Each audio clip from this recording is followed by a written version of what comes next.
Hi, this is Mike from Mike's Unboxing Reviews and How To, and on today's video we'll be taking a look at the Tecware Quad ARGB TG edition. This is a relatively new case on the market from the good people over at Tecware, and I should say straight away this has been sent over to us free of charge for review purposes. They've not asked me to say anything, they've not paid us any money, and all the thoughts you'll be hearing are my own, and this video will not be seen by Tecware before it gets released, which possibly might be a good thing. I have some issues with this case.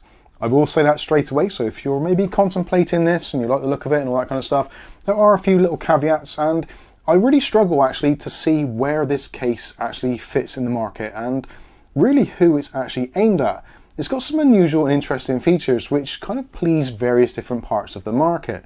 Now, starting off, this is a micro ATX case. It is a cube style chassis and is very reminiscent to those that you may have seen the Thermaltake V21 and the V20 from many years ago, but this is a very much updated affair, a much better construction. We've now got tempered glass rather than having plastics, and also we've got additions such as USB 3. Yep, the old Thermaltake was USB 2 at one point.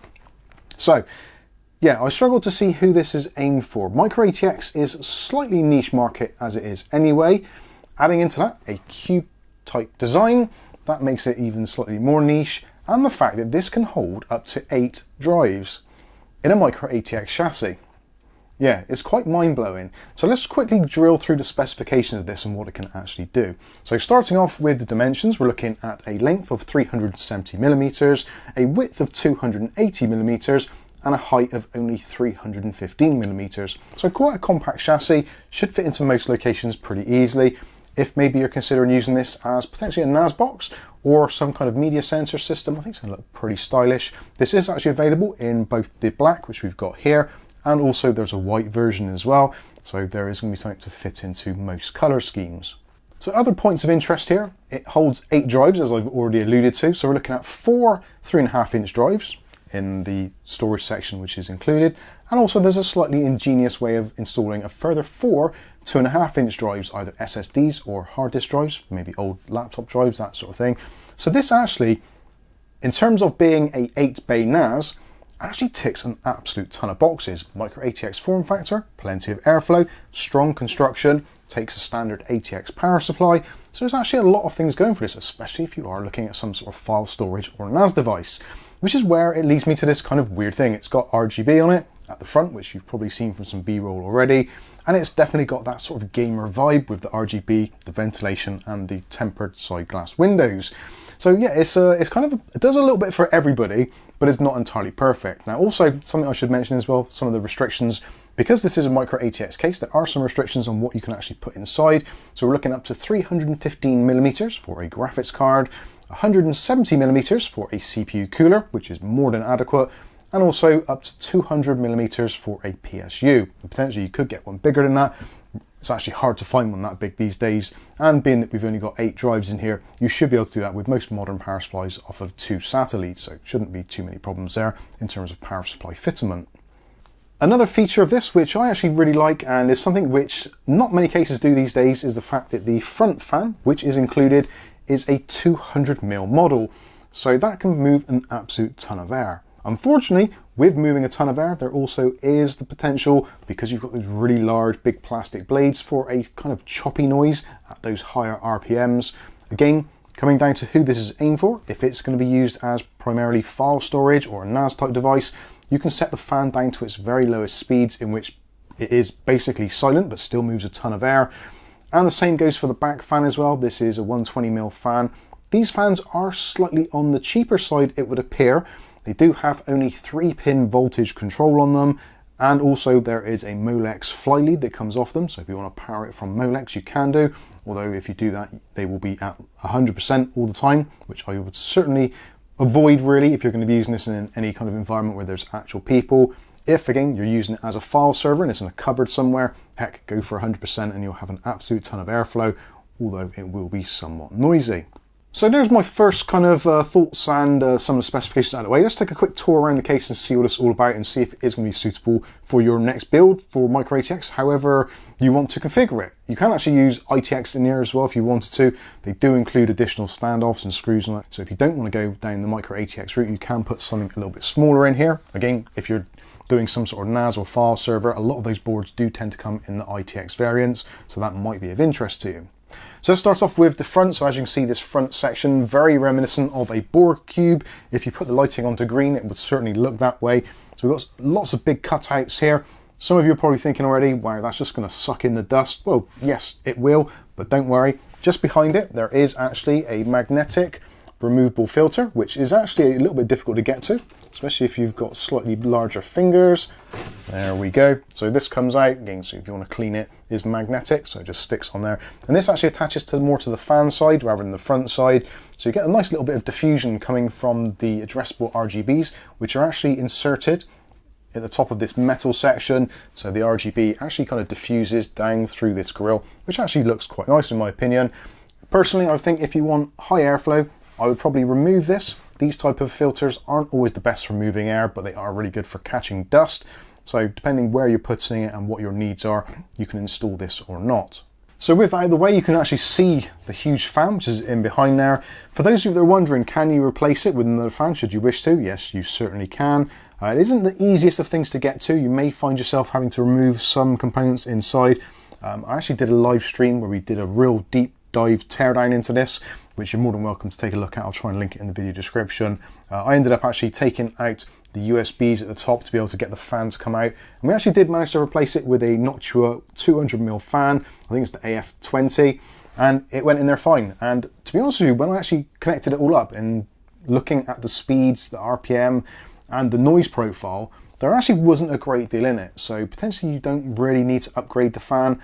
The thing is with, again, 200mm fans, if you get over a certain RPM, because of the size of the blades, it's going to start getting a little bit choppy. So I think, although the fan in here isn't great, it's fine, and again, is going to be very similar to the Noctua NF820. Moving around to the side, so you can see we've got the first of our tempered glass side panels. So nice strong tempered glass, 4mm on here, nice and thick, also held in with steel sections as well to support it. Also, you've got an outline around there as well for kind of sticky fingerprints, that sort of stuff. You can remove the back just by undoing 2 thumb screws, and the same is for the side as well, so that's nice and easy to do. Taking those off, slide the section backwards and you can unhook it, so nice bit of glass there. A very, very slight tint to it, not a great deal. And with that out of the way, we can take a look inside for the first time. So there's actually quite a lot going on in here, even though it is a small chassis. Because of the shape of it, this cube dimension, you can fit a lot in here. My only concern is if you're going with cable management, you want it to look really nice. Again, you've got the tempered side glass panels. There's a little bit of addressable RGB going on here, so there is illumination. So it is going to show up some things inside. This section at the bottom where you've got 4 3.5-inch drives can go, or you can put in 2.5 drives if you want. There's screws for both, so if you just wanted to have an all SSD system, you can have 4 there, 4 on the other side. Going to be absolutely fine. Again, there's going to be a lot of wiring going on there. And potentially if you've got that many drives, does your motherboard have the facility to connect that many drives to it? You may need some sort of SATA backplane in order to get that to fit, in which case micro ATX isn't always the best way of doing that because you don't have a great deal of PCI Express expansion there, especially if you're going to be using a GPU as well for decoding tasks if you're running some kind of file server for media content. So do bear these things in mind. So anyway, lots of room there, plenty of space here as well. Because the 200mm fan at the front covers the top and the bottom areas, it's going to blow some air through there to keep the drives nice and cool as well. So you've got no issues with that. That's all absolutely fine. We'll take a closer look inside as we go round and take the rest of the glass out. On the back, so 4 PCI Express blanking plates, all removable, replaceable, no issues there. Little screw at the top, that riser comes up and you can do what you like with that. 120mm fan included as standard in the back there, and there's a nice hexagonal shape there to allow lots of air out. That's great. There is your I/O section for your rear I/O. Power supply goes in here, and this is the ventilation here. So you've got that air pushing through from the front over the hard disk drives and out through this back section. So again, no problems there at all. All works very well. Moving around to the other side, again, another tempered glass side panel, 4mm thick again, and has a slight tendency to want to fall out by itself. but now we can see right the way through and see what is going on here. So micro ATX motherboards or ITX is going to be absolutely fine in there. There's also some rubber pass-throughs as well for cable management, just another nice little feature. Big cutout here as well, so if you are putting in custom cooling, you've got nice easy access to the back plate, although you probably will want to remove your power supply to gain access to it, so that is going to be one of the kind of offsets of this. It's not going to be like a quick release type deal, so you can get easy access to it like you would with a normal ATX tower. So there are going to be some things which might be slightly more difficult to get to, so just think about that. There's also rubber mounting as well for the power supply in this basement section. You've also got a bag with all your bits and pieces, cable ties and screws, so you can attach everything nice and easily. You've also got little punch outs, so there's one there, one there, one there, one there. So for cable management, for routing, you can actually go to the bother of making this look really nice and clean setup. That is on both sides. Spin that around so you can see. So you've got the tie down points there, so you can make your cabling nice and neat. I've kind of arranged the cables at the moment at the front here to make it as easy as possible for cable management. So we've got the USB 2, the front panel audio, and also the front I/O, all heading towards this side because your motherboard is going to end up being here. So your front panel audio is going to be there, USB 3 over here or over here, and then you're going to have your reset button power switches kind of over in this section here. So you can run this down here, either under there along, then up through there. Okay, choice is entirely up to you, just to try and make it as clean as you like, whether or not you do or not. If you're not bothered, then just chuck it all in. It's going to be absolutely fine. There's a ton of room there. There's also some cable management points, so if you're using an ITX board, you've got some tie down points here as well. Again, 170mm room there for CPU clearance. You can actually install water cooling in here should you wish to. So I think it's probably a good idea we look at that next. The inside, there's not really a great deal more to check out, other than there is a section here at the front where you can put another 4 2.5-inch drives. They just screw in from the bottom, so we'll show you that when we flip it around to the bottom. But let's take a look at the top, because the top is actually quite interesting. So the top section, very much like the front in terms of design. So you've got that geometric pattern, this comes off. So again, matching design there. If you're going for airflow, then if you remove that, there is access underneath that to another magnetic filter. So again, if you want more airflow, leave that out. I probably would leave that out anyway. But underneath that, there is actually a mounting section. So you've got the option here for 2 120mm fans, or you can put in here a 240mm AIO over this section here, leaving this part open. This section comes out in its entirety, so 4 screws, 1, 2, 3, 4. So if you want to, you can take this out, attach it to your AIO, and then put it all back in one go, or just take it out and leave it open to let a little bit more air come through, although it isn't going to be particularly restrictive with these metal bars where they are, so that is going to be absolutely fine. While we're in this area, we can also take a look at the front panel I/O. So you've got the power button, nice clicky power button with illuminated ring around the outside, which is your power LED. Then you've got hard drive activity LED. Then you've got a reset button, nice and clicky again. You've got separate headset and microphone jack points. And then we've got a pair of USB 3.0 connections, which is excellent. No Type-C on this, unfortunately. I think that's probably a wise move. Adding extra cost to this is probably not a great idea. And actually, this is something we should talk about before we look at the bottom, because cost is a significant factor in this particular chassis. I'll come straight away, the price is £90 here in the UK at the time of recording. So this is the end of December 2023. Amazon.co.uk seems to be one of the few places which actually keeps this in stock. And we're looking at £89.99 for Prime members. So £90 for a gaming case, maybe a little bit on the high side. But if you think about it another way, this is an 8-bay NAS case. That's where things change. So finding a decent, solid NAS case, which will house all of this equipment very easily without using any custom parts such as SFX power supplies or even smaller power supplies, I think this is actually quite appealing. So for the NAS group and for file servers and that kind of thing, I think the price actually makes a lot more sense. For gamers, possibly less so. But again, let me know what you think in the comment section. Let's take a look at the bottom. So on the bottom, we've got 4 feet chrome on there as well, bit of rubber to stop the vibrations coming through, and also another filter as well. So we've got a filter section here for the power supply area. So if you're mounting your power supply with the fan down, you're going to be able to draw in a little bit of air from this bottom section. Not a great deal. I would have preferred this to be a little bit more open. The actual ratio to open to closed on this bit here is less than 50%, so It is going to struggle to get some air in, although your power supply is going to be raised up about that much off the deck inside, so you are still going to get some fresh air coming in from that big 200mm fan coming underneath there, so you will get a little bit of fresh air coming into your power supply anyway, so it's not the end of the world. Potentially I might even consider putting the power supply with the fan up, just to get a little bit more air in there, again, down to the individual and also depending on what power supply you're using. So back to this section, again, they've done a really clever thing here. So 4 drives, very easy in there. They just sit upright. So SSDs, 2.5-inch drives, you just screw into the sides there and they all stand up in rank, no problems at all. Works very well.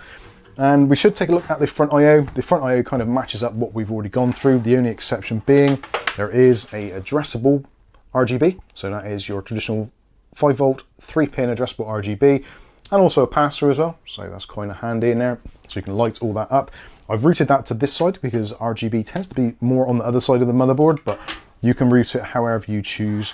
And when it comes to the connections, as we said, so we've got a HD audio, so that is going to be your traditional HD audio, nicely blacked out as well. USB 3.0, 2 cables on there, so that means 2 ports, and then you've got your other front I/O as well for connecting them to your motherboard. And sadly, like I said, you've got the 3-pin DC or Molex connections for the fans. That is for the front and the back. That, I think, for me, is one of those things which really does kind of pull this down a little bit. I would have loved to have seen them to put slightly better fans in there. To be fair, they're absolutely fine. And in terms of comparisons, like we did in the live stream, if you compare the fans' noise profile to Noctua's A20 or NF-A20, this is actually very similar. Like I said before, and I've said a few times now, when you get a fan which is as big as that and it's spinning quite fast, the blades will chop. It's just an unfortunate fact of how physics works, I believe. So there is that to it. But overall, yeah, I'm still a little bit confused about who this is actually aimed for. I guess they've kind of almost gone with a scattergun approach.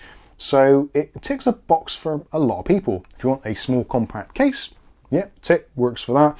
If you want a file server and you want to put a load of drives in, yep, works for that. If you want a NAS and again, loads of drives, lots of airflow, keep things nice and safe, even if it is in an enclosed space such as under the cupboard, under the stairs or whatever, then it's going to do that as well. And for gamers, you can go ahead and trick it all out. You can also, you're going to be able to see your graphics card because your graphics card is naturally going to be in the vertical orientation. So you're not going to have any GPU sag. And if you've got a GPU which has a lot of RGB on it, then you're going to be able to see that very easily through this side window. So again, for gamers, it's going to have that kind of blingy effect to it, which a lot of people go for these days. So there you go. I'm still confused. Let me know what you think in the comments section below. Overall, I think it's a really nice case. My only criticism, I would say, really is going to be, I would like to have seen PWM fans in here, especially at this price point. And again, the price itself. I think £90 is a little bit on the steep side, even though it is excellent construction. It's very, very well made and it is extremely flexible. Not in build quality, it's just flexible in what you can do with it.